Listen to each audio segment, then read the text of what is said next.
magte-testimony kami mag-asawa dito sa first floor. Sabi ko daw sa asawa, hala, ay magte-testimony pa tayong dalawa. Okay, so, ang nangyari, nagawa ko ng outline. Hindi ko pala sa ano, kasi may mga bagay kasi ngayon sa akin, dahil matanda na, may mga ano na nakakalimutan ko. So, kaya ginawa ko, nagsulat ako ng para babasahin ko na lang para hindi ko makalimutan yung mga dapat kong sabihin. Pero after 3 days, wala akong nabuo. Ang dami kong papel na natapon. Sabi ko, ano ba ito? Nung nagkaroon ako, nakabuo ako ng sinabi ko sa kanya, binasa ko, sabi niya, ano ba yan? Palitan mo yan, hindi maganda. Pinalitan ko naman. Tapos ang pangalawa, binasa ko ulit, hindi pa rin maganda. So, sabi ko, huwag na kaya? Huwag na kaya? So, hindi ko na magsulat. Sasabihin ko nila. Kaya lang, minsan, pag ako nakalimutan ko yung isang bagay na sasabihin ko, nabablock ang utak ko. Hindi ko na, matagal ulit ako mag-register sa utak ko. So, pinilit ko talaga na magsulat. So, kaya ito ang aking testimony ngayon.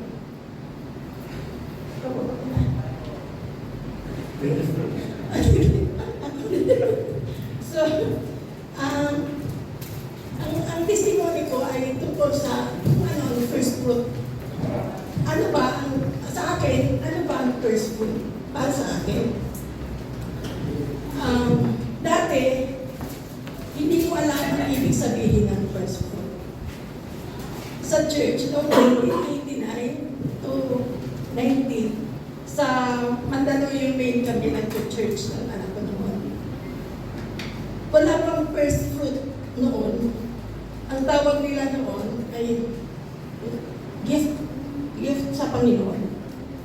May ibibigay sila ng parang lalagyan na yung lata, yung parang alkansiya, na doon mo ilalagay ang naipon mong pera para pagdating ng December or January, sabay-sabay yung ibibigay doon sa harapan ng pulpito.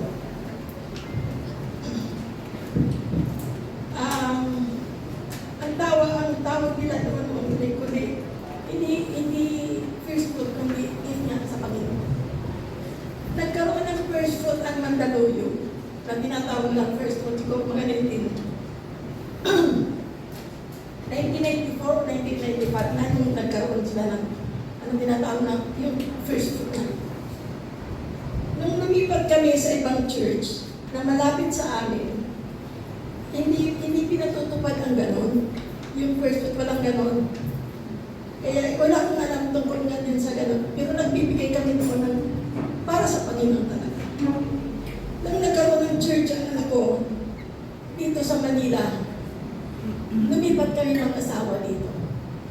Tapos, yung malapit na doon, unang nakapakinggan yung preaching ng anak ko tungkol doon sa first fruit. Nung marinig ko yung unang first fruit na yun, na mini-seeds ng Pastor Davis, tungkol sa hindi ko naunawaan ko na yun, pero hindi ko lubos na naunawaan na ang ibig sabihin ng first fruit.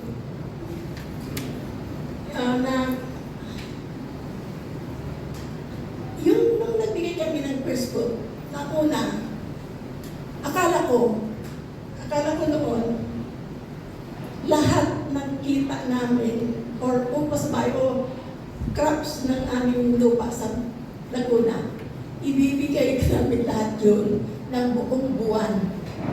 Dahil hindi ko nga alam na yung unang fruit, yung unang first fruit na ibibigay ko pala sa Panginoon. Naunawaan kong lubos yun nung pangalawang year na nag-preach siya. Sabi ko, ganito pala, yung unang bigay ko pala, hindi yung buong buwan ng January, kasi first year year ng January, ibibigay mo sa Panginoon yun. Kundi yung unang kita lang. Nung time na yun,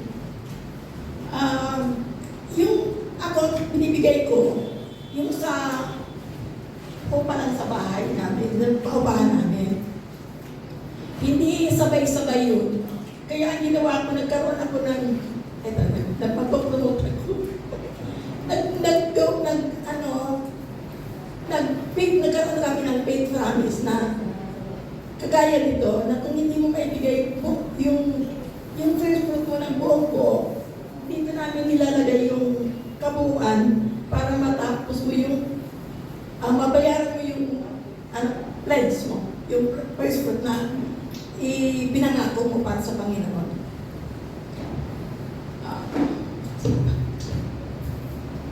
Sabi ko, nung nagkaroon kami ng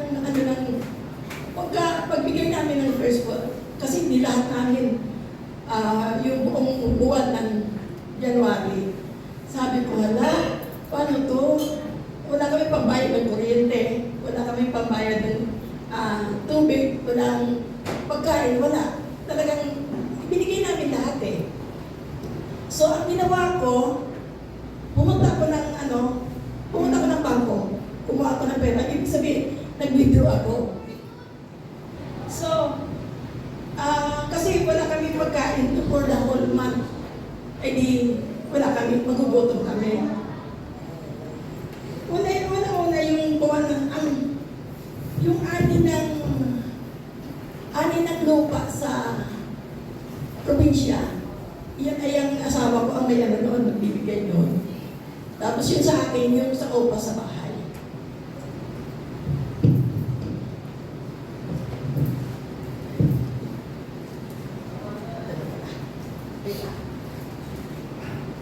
Hindi ko, hindi ko lubusan maunawaan mo. Sabi ko, nung hindi pa ako matapat sa magbibigay ng first fruit, although may blessing na dumadating sa amin, pero ang bilis na maubos.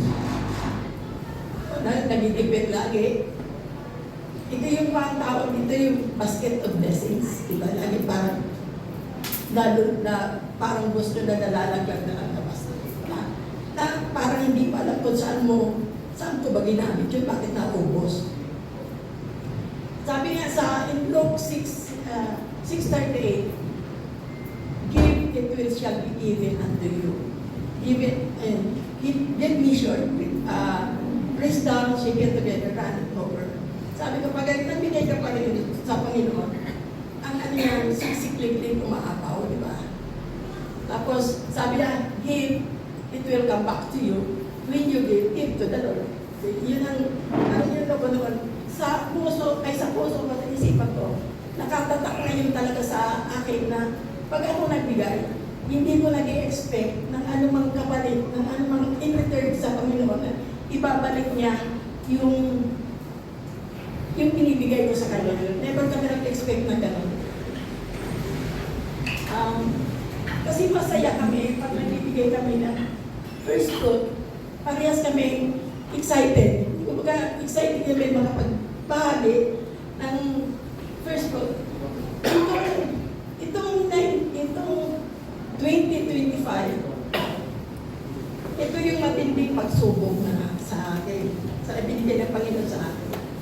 Nung nagkasakit ako, hindi ako nagpapagamot. Hindi ko nagpapagamot pag kaya ko. Pag hindi ko na kaya, sa kailangan ko pupunta sa doktor. Ito nangyari. Nung nagpagamot ako, nung August 2025,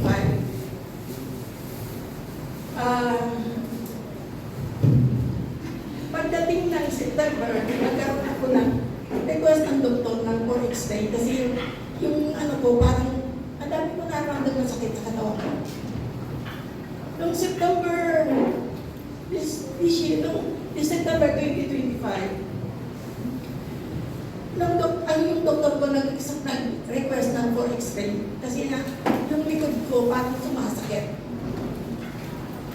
Tapos, ang resulta, binigay ko kay yung doktor ko sa Medical City, na hindi sinasadya na yung pagganyan ko sa ano ng X-ray, nahagip yung bukol ko sa left side ng baba ng baga ko. Tapos sabi ng doktor, para mag-verify ng ano, ipa-CT scan natin. So, na-confirm na mayroon nga akong bukol. So, ang bukol ko ay umano na ng 12.6 cm na yun. Ganyan po ba? Yeah. Tapos, ang ginawa ng doktor, sige, pabiopsy ka. So, sabi ko, ano ba ito? Eh, siyempre, pag sinabing biopsy, pag nagpa-biopsy ka, ang ano doon, cancer. Di ba? Pero that time, at peace ako. Hindi ako yung worried. At peace ako. Dito kami na siya nahirapan kasi pabalik-balik kami sa NTKI, sa NT Institute. Ang tagal ng resulta dumating. Sabi ko, bakit ang tagal naman na dumating? Pinagtawagan ko na yung anak ko doon kasi magkasama kami pag kami napunta sa NT Institute. Tapos, doon sa biopsy ko, walang nakitang resulta na for cancer. Pero mayroon silang binigay ng limang klase na ano doon sa ano yun na kailangan pa namin ipa-laboratory. So, ano po ba yun?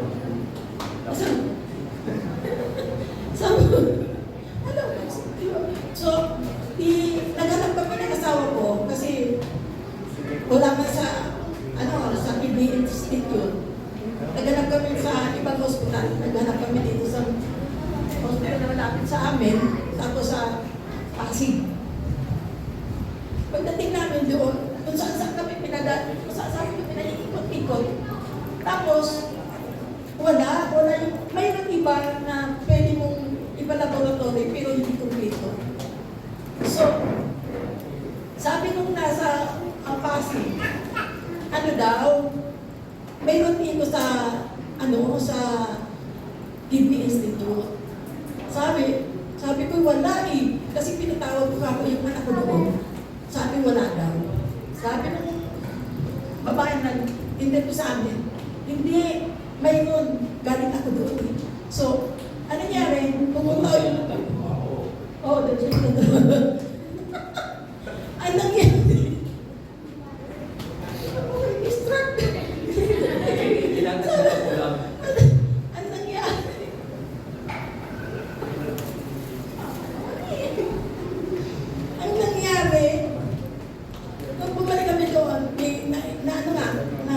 Laboratory nga kami. Ang sa pag-aakala ko, ang dami pang muli itutusok sa katawan ko. Pero wala. Para yung kinuhang laman dito sa likod ko, yun lang kinuha nila para ma-laboratory. Tapos, dumating yung resulta. Binalik ko dito sa aking doktor. Sabi niya, lahat kasi yung resulta, lahat benign. Isa lang ang positive, yung bukol. So, nag-request yung doktor na i-PET scan ako. So, nung sinabi na i-PET scan ako, sabi ko, Dok, magkano kaya ang magagastos mo? Dito sa Marikina, mas murang-mura kaysa dun sa Kidney Institute. Kasi ang mahal doon, 76,000. So, naghanap kami sa Marikina, medyo mura-mura na. So, doon ako na ng PET scan. Doon sa, yung resulta ng PET scan, doon nila nakita ng doktor na yung mayroon akong sakit dito sa Lapay. Lapay daw. Tsaka, kasi physical parang sensitive pala yun. Ang mga result noon, parang MRI, parang gano'n. Tapos, doon sa leeg ko, dito sa may leeg, may nakitang maliit pang bukol. Pero maliit na maliit daw. Kung sensitive nga doon yung sa physical, nakita nila yung ng maliit na bukol. So, yun ang naging pa ng sanhin ng kung bakit ako namamakos. Every time na magkanta ako, kahit makasanta ako, even ngayon, na pag nagsalita ako ng matagal, nagkakaroon ako ng heart style. Namamakos ako. Walang marami sa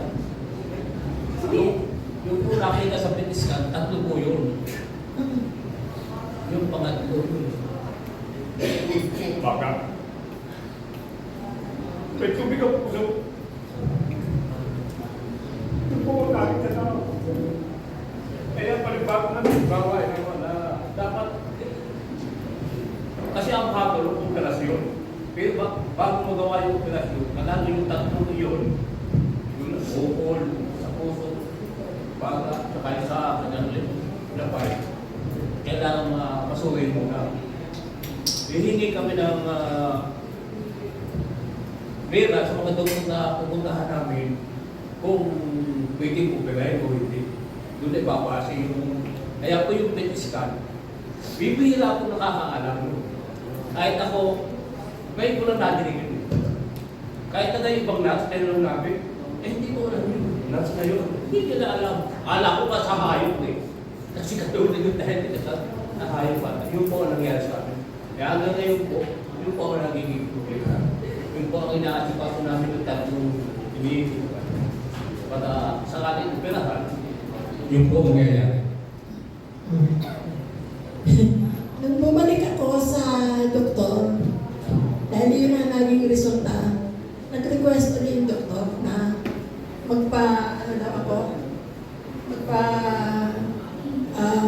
inirefer ako sa ibang doktor na magpa-MRI, ay bukod doon, muna kami, inirefer muna kami doon sa oncologist. Oncologist pa yun? Oncologist. Oo, yun. Inirefer kami dito sa kakilala niyang doktor, sa oncologist pa yun.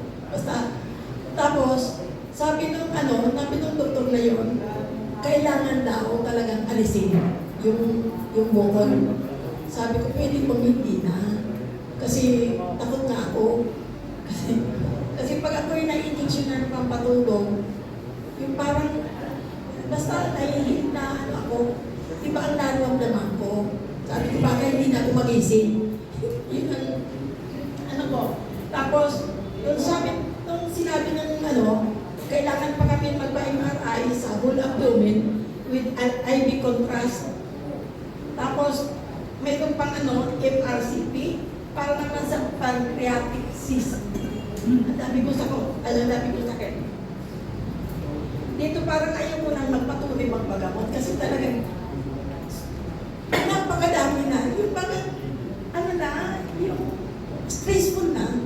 Sabi nga ni Joyce, stressful ko? Kasi ang dami ko nga sakit. Kasi parang ayaw ko na. Pero kung doon sa stressful ka na, yung gastos pa. Sabi ko, bakit nga? Kaya sabi ko nga, in Jeremiah 29:11, sabi na nga doon, for I know the plan I have for you, saith the Lord. Sabi ko siguro kaya ako nagkasakit ng ganito, kasi siguro may plan ng Panginoon para sa akin.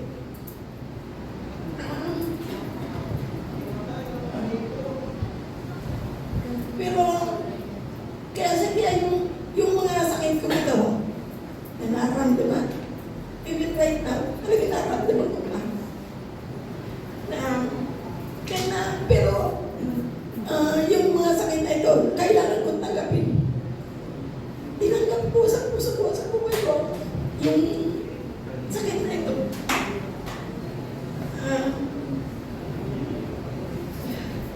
Tapos yung sinabi na, yung sa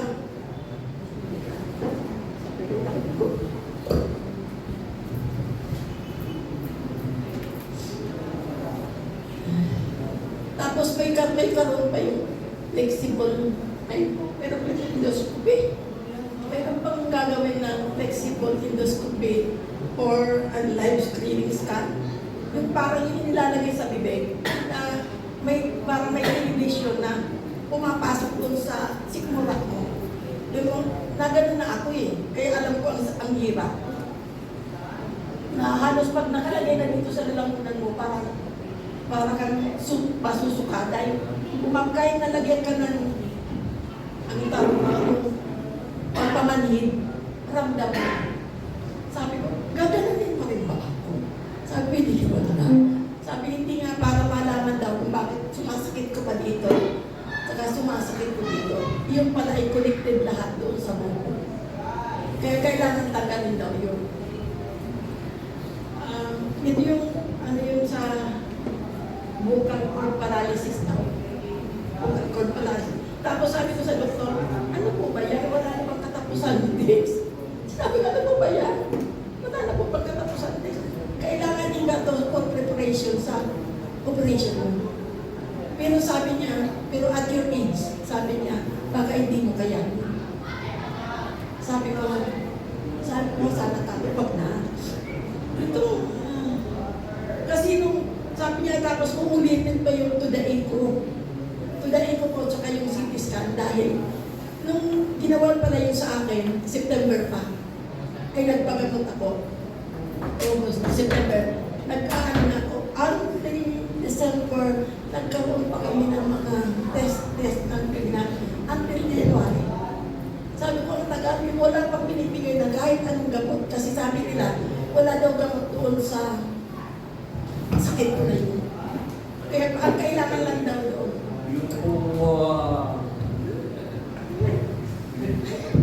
Yung nakita ko sa kundi sa cities lumakot po yung bukol. Naging 3 centimeter. Lahat ng ulit.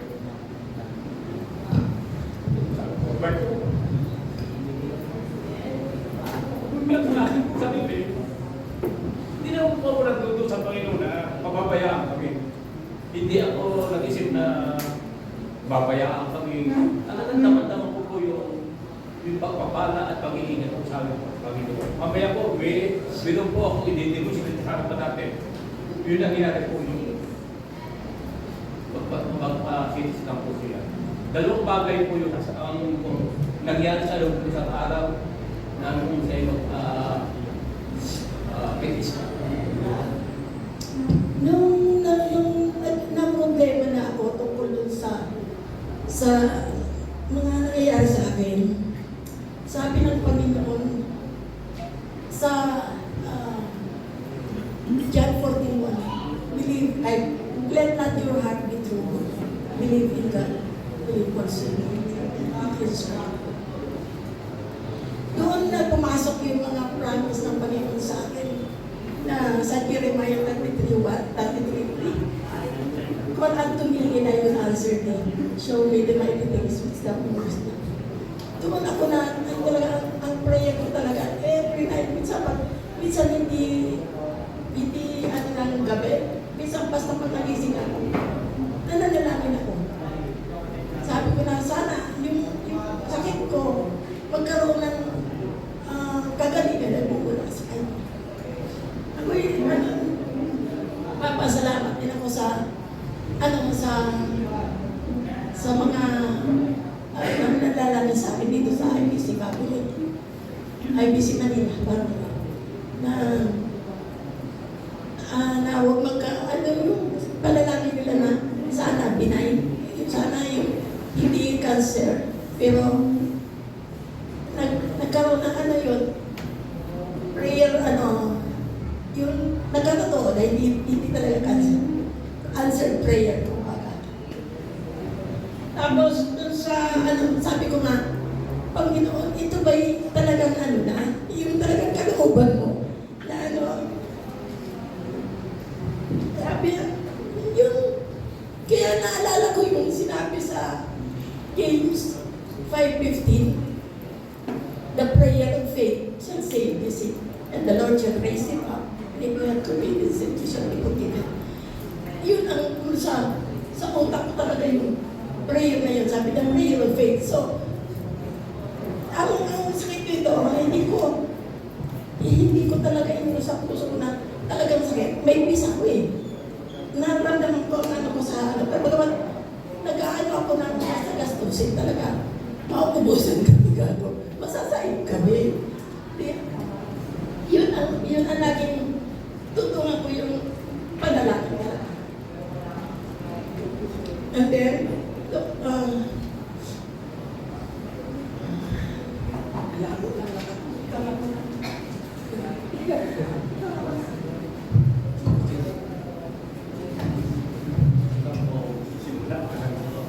Anong pong matay siya, may buong ko na ako siya. Ang laki mo rin buong na yun. Yung dating, 3.6 sabi ko sa sarili, doon tulungan po kami dito sa problema ito. So, sa akin pong sarili, hindi po ako nalulungkot. Wala po ako sa sarili ko. Talagang binigay ko sa Panginoon ang lahat ng iyo. Wala akong nararamdaman kamanan ko na madi-discourage ako. Wala po sa akin yung parang kalmado lang po ang aking pakiramdam na alam po, hindi kami pababayaan ng Panginoon. Ito po, ako bago po ako patuloy, nagpapasalamat po ako sa lahat po na nanalangin dito. Dahil po, nung ko sa kampo yung biopsy, ang isip agad namin yung asawa, cancer. Kasi yung talagang hindi mo naiisip eh.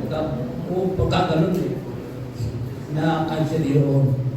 Nag-usap po kami mag-asawa nung mga sabi ko, huwag na nating pagsabi, ilihim na lang namin yun. Kami yung kasama lang nakakaayo ang pamilya.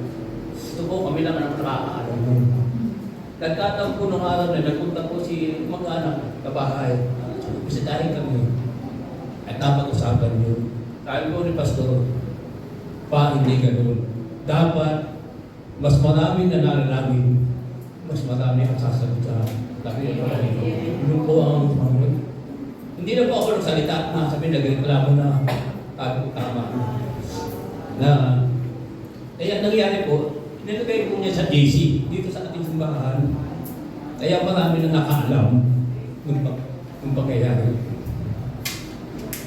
Dahil po doon, totoo lang po, hindi po ako nagdamdam. Sinisi ng Panginoon. Iwala po ako na, kampante lang po ako talaga. Wala akong nadamdaman.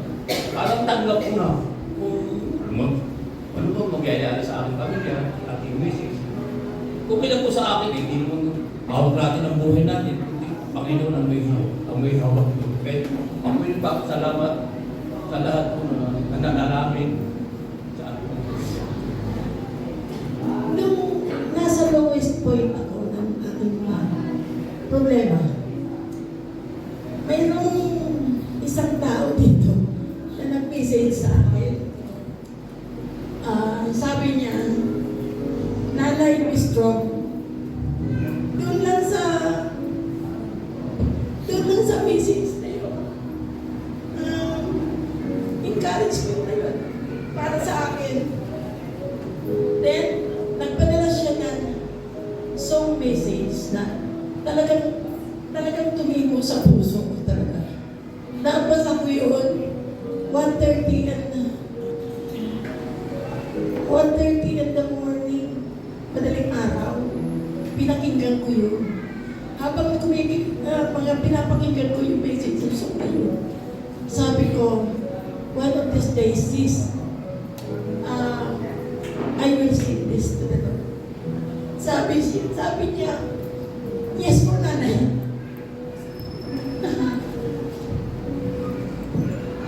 Sinabi niya yun. Kasi madaling araw, talagang umiiyak ako. Yung encouragement ng song na pinadala niya sa akin, malaking bagay yun para sa akin. Magdamag, kausap ko ang Panginoon.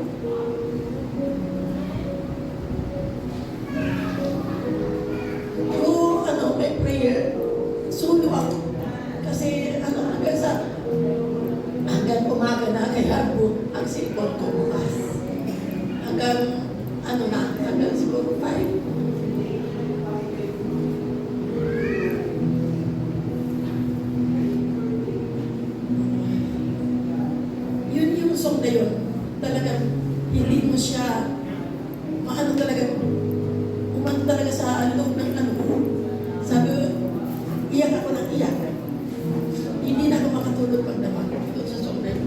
Kaya nung nagkita kami dito nung nakaraan, it was, Sunday. Sabi ko na, naiyak ako doon sa business na pinagbilang ko sa akin. Sabi niya, ako nanay. Sabi ko, but these days kakantay ko sa church. Sabi, yes po. Sabi ko, kahit na yung napapakas-pakas pa ako, sumasabit ang boses ko. Sabi ko, kakantahin ko ito. Noong December, dito nagkaroon ako ng, sabi ko, bad blessing. Kasi overflowing talaga. Nagkaroon kami ng maraming blessing na, lalo na sa mga senior sa Pasig. Mayroon kami, yung kasi sa Pasig, mayroong binibigay sa mga seniors na cash gift. Bukod doon sa binibigay lang groceries, mayroon cash gift. Tapos, binigyan din kami ni Mayor ng bigay din niya. Ito, di ba, malaking blessing yun para sa amin. Tapos, nagbigay din si Congressman Romulo sa amin. Parehas kami. Hindi lang sa akin. Kundi, maging mga pamangkin namin, nagbigay sa amin. So, yung mga mga binigay nila yun sa amin, yun ay naging, namin para pandagdag doon sa mga test na binigay nila sa amin ng doktor. Yung mga natirang deals na yun, na bigay sa amin, bukod doon, siyempre binigay ko yung lights ko sa mga blessings na binigay sa akin. Pati yung mga ibang workers dito sa church, hindi man kayo lahat nabigyan. Pasensya na kayo. Wala pa Iba, natanggap eh. Wala pa tatanggap. maging pastors, wala akong binabigay, maliban lang sa isa. Kasi uuwi siya ng probinsya, may sakit ang nanay niya. Kaya sabi ko, bigyan mo ng ito. So, pero, maging sige, basta walang isang pastor na nabi, maliban lang sa isa. Dahil may sakit ang nanay niya, uuwi siya sa probinsya. Sabi ko nga sa husband ko, hala, magya-January na, mag-first fruit na. Last part na ito. Mag-first fruit na. Paano to? Wala pang umuupa doon sa aming paupahan sa dulo. Sabi ko, Panginoon, may first fruit ako. Siyempre excited ka makapagbigay ng first fruit para sa Panginoon. After 1 week, may tumawag sa akin. Sabi niya, ate, mayroon pa ba kayong paupahan? Sabi ko, ay mayroon. Sabi ko, ang kakot dito sa amin, for 1 month deposit, 1 month advance. So, sige ka, pagbibigay ako. Sabi ko, blessing yan para sa amin kasi makapagbigay kami ng first fruit para sa ng Panginoon. Pero yung first fruit ay hindi. Although, sabi ko nga, lahat ibibigay ko. Pero yun, dahil income yun ng paupahan namin, binawasan ko ng pang-tithes. Tama yun, di po ba? Ang natira noon, ay para talaga sa Panginoon. Yun ang ko. Ngayon, wala nang bakante sa aming upahan. So, sabi ko nga, ng asawa ko, pahingi ka ba? Hindi pwede. Kasi pamigay ito sa first fruit eh. Sabi ko ganyan. Talaga, pero hindi siya sumamag. Kasi para sa Panginoon. Kasi pagdating sa, ang asawa ko kahit nagtatalo kami. Basta pagdating sa Panginoon, wala kami doon.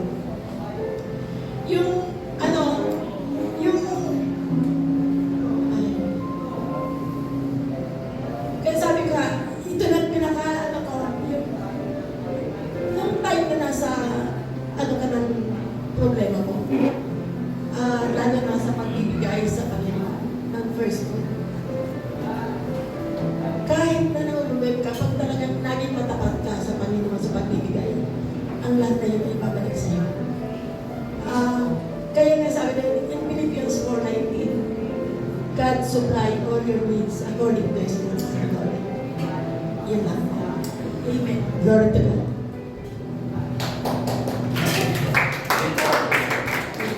Ito po ako na ganong bagay lang. Ay, silang ito. May ka-apply ko dito. Nung punta po kami sa Pitiscal, schedule niya maisala mo. Kasi tatlo muna siya yung na nakasala. Hindi ko tuloy-tuloy na Pitiscal na tuloy-tuloy may pag-ilang oras na magpapahinga ka. Sabi ko doon sa technique, sa condition, pwede ba ako sumama sa loob? Sabi niya, hindi. Mamaya na lang. Yung pala, sasaksakan siya ng gamot. Yung radiation, sasaksakan. Kaya hindi pwedeng sumama. Sabi sa loob ng kwarto. Nung alabas,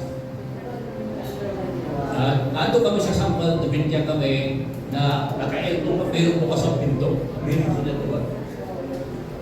Nung matapos po yung gawain na yun, hindi bumaba po kami. Lapit kami na alas 11 ng umaga eh. Pumasok yan, mga 8:30 nagsimula yung radiation. Ang sabi nung technician, nung papasok na siya sa loob para kunin nga yung PET scan, sabi ng technician, kinausap kami, ang hahanapin dito, dapat hindi umilaw. Yung kapatatos. Pag umilaw yan, may tama ka. Sabi, mistake ka. Doon nga po nakita yung sa liit, saka yung baga, sa puso, at saka sa lapay. Pagdalit sa amin, tapos yun, nagpahinga kami ng mga natin po. Dahil, tinanong siya, nakailang ihin ka na? Sabi niya, dalawa. Sabi niya, isa pa. Kailangan pala, yung ininom mo yung sa radiation, dapat mo mailabas. Sa kanan po kami pinao. Ito po ang nangyari. Nakababa na po ako naghihintay na po kami sa sasakyan, hinintay ko ko. Napansin po niya. Sabi, pahinsin ko. Kasi pinigay ko sa akin, kasi bawal po ako na, bawal minutunin. Lahat ang aksiso sa katawan ko, bawal arasin ko. Kung pagpasok doon, nasaan nga ba? Nawala yung singsing. Nagtatalo kami tatlo. Kailan? Kaya napunta yung singsing. Kasi may paluwag, sinuod ko ay nahulog. Sasakit ako kampandiho ako. Hindi ko ako nangangamba. Talaga nawala. Sabi ko na isa. Baka nasa bag. Baka nahulog kasi bago siya pumasok ako may pinahanap siya sa bag na hindi ko makita-kita. Hindi, panang doon. Siguro nahulog doon. Sabi ng pastor, why taktak mo nga yung bag sa upo ng sasakyan? Ay, manok, tatlo lang kami. Sabi nato nakita yung sisi. Sabi ko, kung nawala yun, doble ako ibinayad sa gusto dyan na ito. Kung tuluyang nawala. Hindi na ako nung hapon naman. May nangyari namang kakaibang pangyayari. Sandali na lang. Dito yung sa akin pa ito yung climax na ang anak ng Diyos. Hindi po niya papabayaan talaga. Pangyayari. Iingatan tayo. Tayo talaga nagtitiwala. May pangyayari kong gabi. Kasabayan po ako nila dahil sa akin. Doon muna ako matulog dahil umuwi sila ng Bulukan. Dadalawin nilo kanina na. Nagpunta po ako ng motor. Alas 7:30 na. Tumawag po yan. Sabi niya pa, umuwi ka na. Masama ang pakiramdam ng mama. Umuwi po ako. Tumama ang pakiramdam na. Nag-spot at dumi po siya. Sabi ko, uminom ka naman ng gamot. Nagsukat pa yan. Sabi ito gagawin natin, uminom ka ba ng gamot? Uminom na. Nakadalawang uminom na siya ng gamot na papadumi. Sige, mag-base ka na. Punta tayo sa ospital. Nung nag-base po siya, nagkalkal ako sa nilagay ng gamot, nakakita ko na isang sachet na sa hydration. Sabi ko ba, isang ba ito? Hindi ba ito sa ano to? Tama yan. Pinanaw ko, pinanaw ko sa kanto. Hindi ko ba na tapos nung sige, pumunta ka sa kanto, huli ka na gamot. Pumunod po ako. Ano kang bibili? Sa dumi, tatlong kaso po yung pinabili sa akin. Bago po ako umalis, yung pitaka ko, inalis ko yung pinataan doon. Dahil medyo malaki-laki yung pinakang dala sa pusa ko. Dahil tumanggap nga po kami ng ayuda, kahit kay Mayor, na 6,000 na ata yun, binigay. Tapos may sarili pa akong money. Inalis ko po lahat yun, iniwanan ko sa bahay dahil gabi na. Pagdating ko, lumakad na po ako, punta ko sa kanto. Doon po sa account design, may tatlo pong pharmacy na magkakasunod lang, pero may pagitan. Yung unang pinuntahan ko, ay sarado na. Yung pangalawa, naupusan siya na ng stock. Sabi ko, ano ba ito? Yung pangatlo, doon ako makapili. Nung bigyan ko na po yung kuha, yung bibili ko, magbabayad na ako, wala po yung pitaka ko. Ako, wala na. Butas pa rin yung bulsa ko na ito. Hindi naman butas. Yung kaninong bulsa, doon ko na, tuloy-tuloy sa ibaba, na hindi ko na malaya. Sabi ko doon sa pharmacy, ate, sandali lang. Nawawala yung pitaka ko. Hindi, bumalik ko ako. Siguro po yung layo ng kuhan, tadulo ng building natin dyan, yung layo nung pinagkaulugan ng kuhan nung pitaka ko. Malayo pa ako, mga 3 minutes pa lang. Nakita ko ng pitaka ko. Ganito po yung ganito po sa taas yung gutter. Yan po. Yung pong babae, nakaganito. Nakaganito po yung ganyan.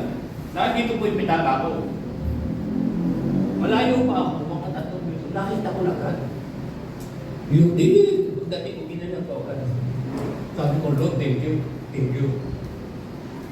Yung babae nandito.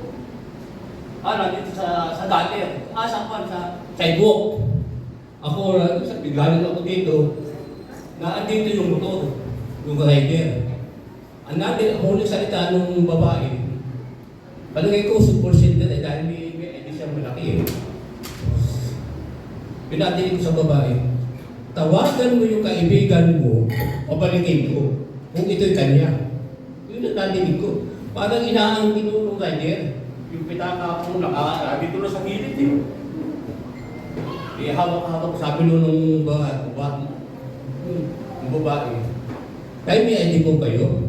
Meron. Sabay mo, anong pitaka ko? Hawak ko yung pitaka ko. Sabay bagay nung ID. Tapos sabay po kami umalis. Papunta doon sa pharmacy. Sabi na yung walang.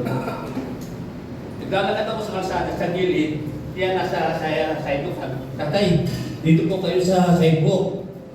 Baka po kayo masakasakit. Kasi mabilis po kasi sakit. Kaya ko to. Naglakad ako sa nakarating ko kami dito sa pharmacy. Sabi ko, anak, maraming salamat. Hindi po, nagbayad na ako kayo. Umuwi na ako. Pag-uwi ko po, nakasakay ako sa motor. Tricycle, nandun ako sa bakya. Sabi ko nung driver.